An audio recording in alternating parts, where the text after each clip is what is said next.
it just can't get worse than this. Like, this is the worst day. That is a very dangerous thought. I know. Whenever you say that, it always proves you wrong. Yeah. You're like, this is literally one of the worst days of my life since we moved overseas.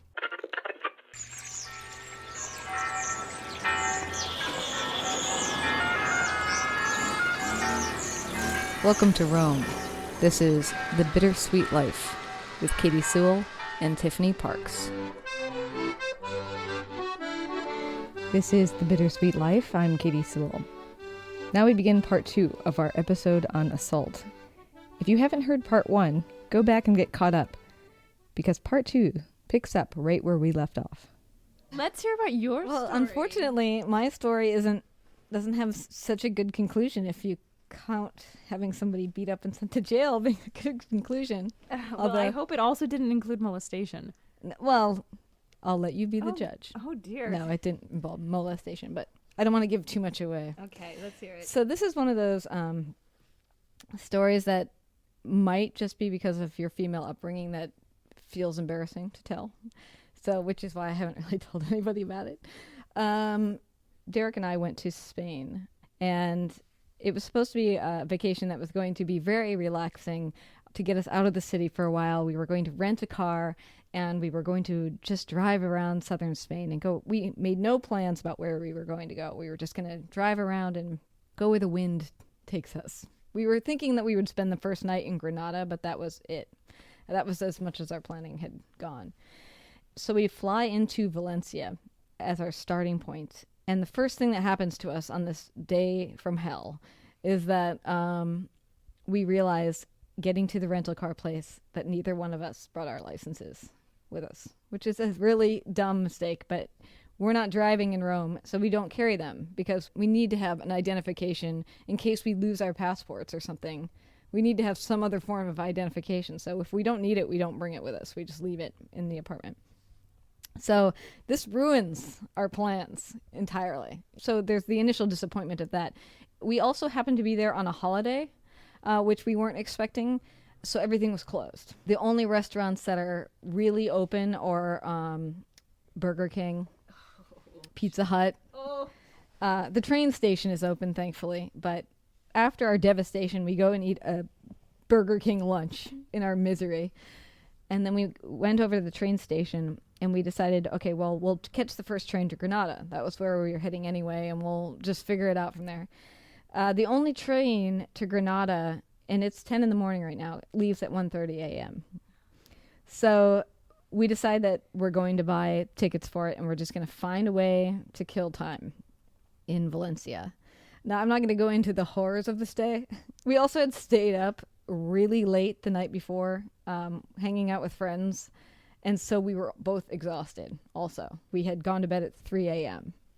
And then had to catch a really early flight because we were thinking, oh, we'll sleep on the plane, and then we'll get in the car and we won't have to drive very long. We'll just get to the next place and go to bed. So we're exhausted too, and we're dragging ourselves around this city just trying to find stuff to do to kill time. We went to a movie, all these things that you do to pass the time. But anyway, both of us are pretty miserable, and you're definitely to this point where you're thinking it just can't get worse than this. This is the worst day. That is a very dangerous thought. I know. Whenever you say that, it always proves you wrong. Yeah. You're like, this is literally one of the worst days of my life since we moved overseas. We're both disappointed, and anyway, we get out of the movie. It's about 10:30, 11 p.m., so we still have 2.5 hours to kill before the train leaves. And we decide that we need to get food. And of course, there's nothing open. So we find an Irish bar that's open. The only food that they have is that they can order Pizza Hut to be delivered to the bar. So we decided to do this. So this is, already a disappointment, right? But at least we'll have a beer and we'll have some pizza, and maybe that will make us feel better, and then we'll get on the train and we'll just go to bed. But that's when my incident happened. I get up to use the restroom. The restroom is all the way at the back of the bar, far back corner. It's also dark back there, and there's nobody back there. Bathroom has a light on, so I figure, hey, whatever, it's fine. And they also have those, where the sliding glass door shuts all the way across the bathroom, so you're kind of in your own little room. Did I say sliding glass? It was not glass. I kind of figured it was glass. It was a sliding door, but it was not glass. So that would have been very strange in general. Could you lock the door? I'm trying to get a full picture of you this. could lock the door. So I'm in there, doing what you do in the bathroom. And I hear somebody else come into the bathroom, but there were lots of women in the bar, so it wasn't anything weird. So when I come out to the bathroom, I walk over to the sink, I'm washing my hands, and when I go to wash my hands, there's a jacket that's laying across both sinks. So I pick up the jacket and I just move it to laying on one of the sinks. I'm not seeing anybody. Wait, can I ask you another question? Yes. Were you in a unisex bathroom or a women's bathroom? Women's. Okay. So I just And how many, I have to get a full picture Okay. of this. How many stalls were there? There are probably 3. Okay. Yeah. And 2 of them, the one I was in and another one, are right across from the sink mirrors. Okay. And then there's another one in the corner to the right. So and I'm not paying any attention because I'm exhausted. So I just moved the thing and I'm not even looking in the mirror. I'm just washing my hands, looking down.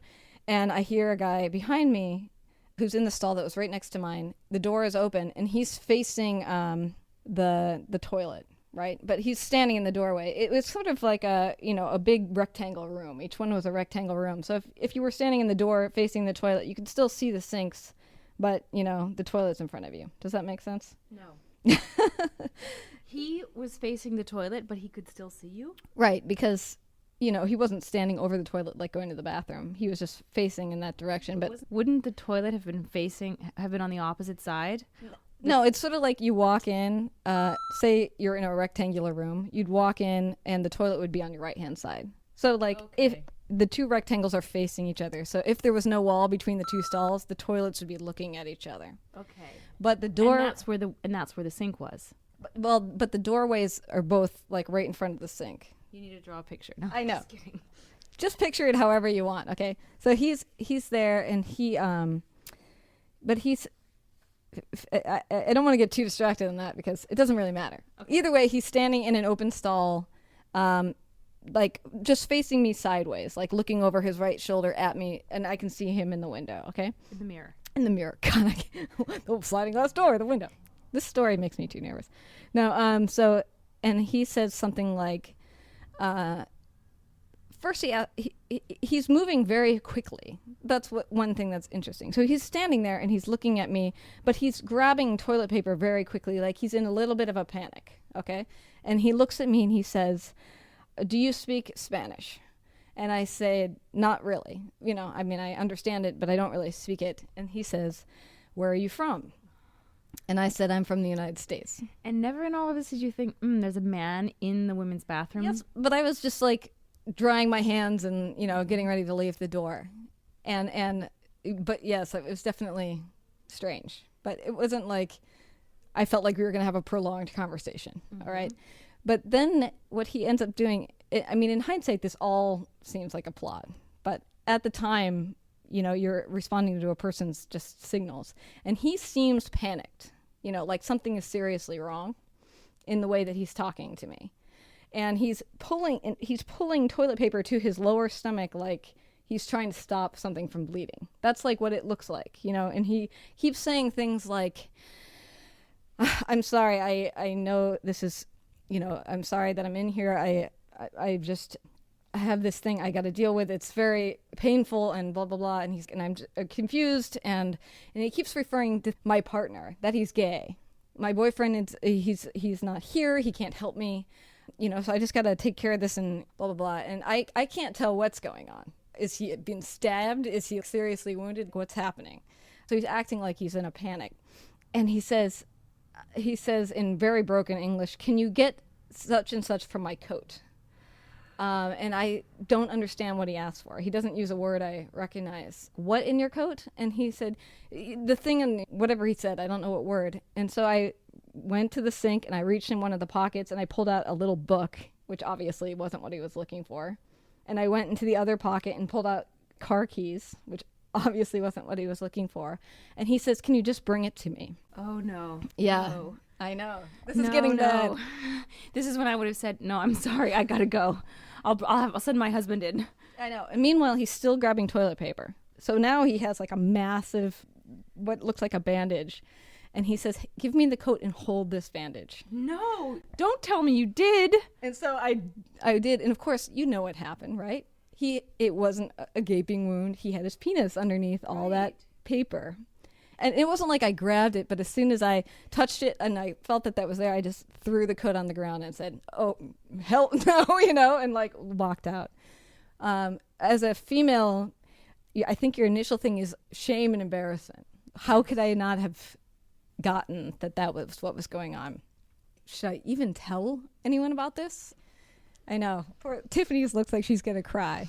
Don't cry. It's okay. But and when I get back to the table, Derek's been thinking about something and he starts to tell me, oh yeah, I've been meaning to tell you. And I said, wait, I just got to tell you what just happened in the bathroom. Because Did you start crying? I mean, I would have started crying. No, I was more freaked out. Just freaked out and feeling really stupid. Something very strange just happened in the bathroom and I need to tell you what happened. Okay. And I tell him this story. And he immediately does what I didn't do for myself, is he gets up and walks over to the bar and is like, some dude just tried to molest my wife in the bathroom and you need to go back there and get him. Good job, Derek. I know. Meanwhile, though, as the staff jumps up to go back there, I thought out of the corner of my eye I saw the guy run out the door. So they come back, and of course nobody's there. Can you describe him to me? Can you tell me what he looked like? And sort of, but not really, because he was tall, he had dark hair, he looked like a Spanish guy. He had a long trench coat with him, all these things. So of course they didn't find him, and he just ran out to go do this in some other bar. In reflection, I couldn't get the whole how it all played out of my head. All the dumb decisions that you made in that one moment, not recognizing what was going on. Partly because I think, at least for me, in a foreign culture, I'm more forgiving. Maybe he does need help. Maybe I'm not understanding what's going on. Maybe, I don't know, that kind of thing. But then I also was remembering clues that told me that it was a setup. Why would he ask me where I was from if he was stabbed? Yeah. Do you know what I mean? Exactly. So how could I not have gotten that?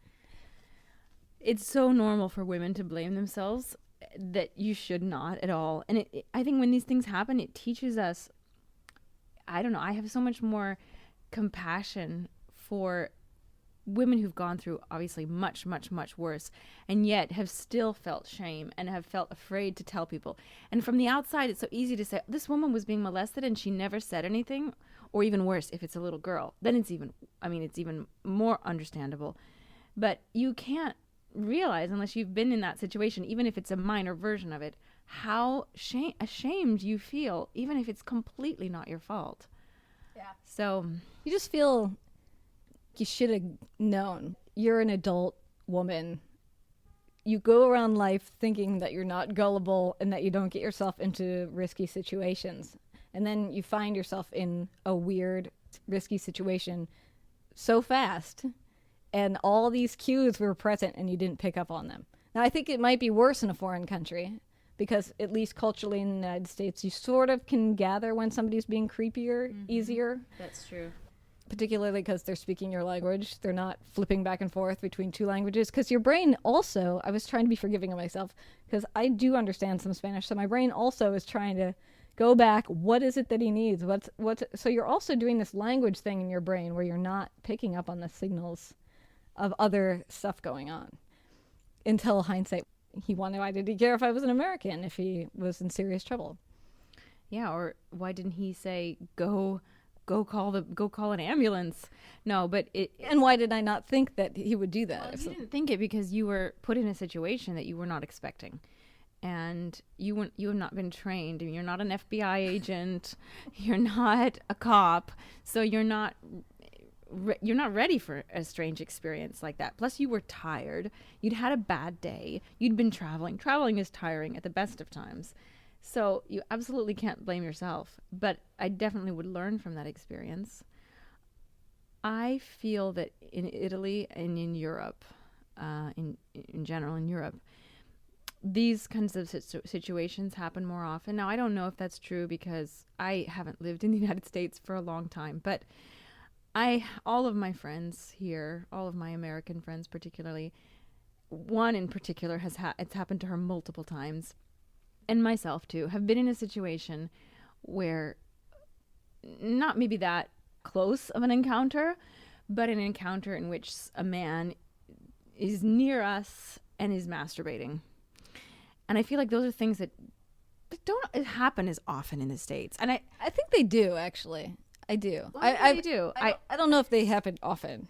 But I think that the penalty in the States, I think it's taken very seriously. And if you do that kind of thing in a big city in America or in a small one, you're probably going to end up in jail. I mean, something's going to happen to you. Whereas here, people are more likely to not report it or just be like, whatever, that just happens. It has happened to so many people. It's happened to one of my friends like 8 or 9 times. Literally. I'm like, you're doing something wrong. No. What signals are you putting out? No. Blame the victim, Tiffany. Yes, I know. I just did what I said you shouldn't do. It was a joke. I don't actually blame her. But I know that in my years here, I have become so vigilant against that kind of thing. But it's only after years and years of living here, and it's only after having been in 1 or 2 situations like that myself and hearing a lot of stories and being with my husband, who is a big one on telling me all the scary things that happen in the city that I would rather be blind to. And he, listen to what happened. This poor girl, so be careful. So now I'm much more wary. And in fact, I was approached by 2 police officers the other day who were financial police, which is something we don't have in the States. Guardia di Finanza, they're like tax police. Instead of guns, they've got calculators. I love it. And they were standing outside the little local pizzeria, and I went in to grab some pizza. And as I was walking out, these 2 guys dressed, undercover, stopped me, and they said, "Signorina," and I immediately was on my guard and wanting to move away from them and get away from them as fast as I could. And they asked to see, they said, "Oh, we're the Guardia di Finanza." And one of them opened up his wallet and he had his badge there. And my very first thought was, they're fake. He's not a real policeman. He's trying to rob me or molest me or attack me or anything. He's trying to victimize me in some way.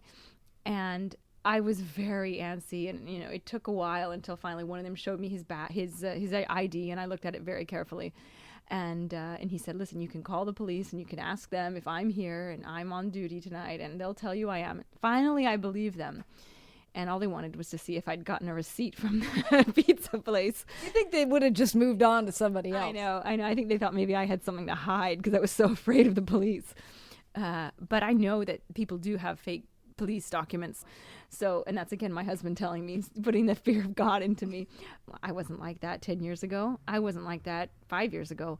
And I don't necessarily think that's right either. I think hopefully some middle ground. But my initial reaction when anyone approaches me in the street is get away from me as fast as possible.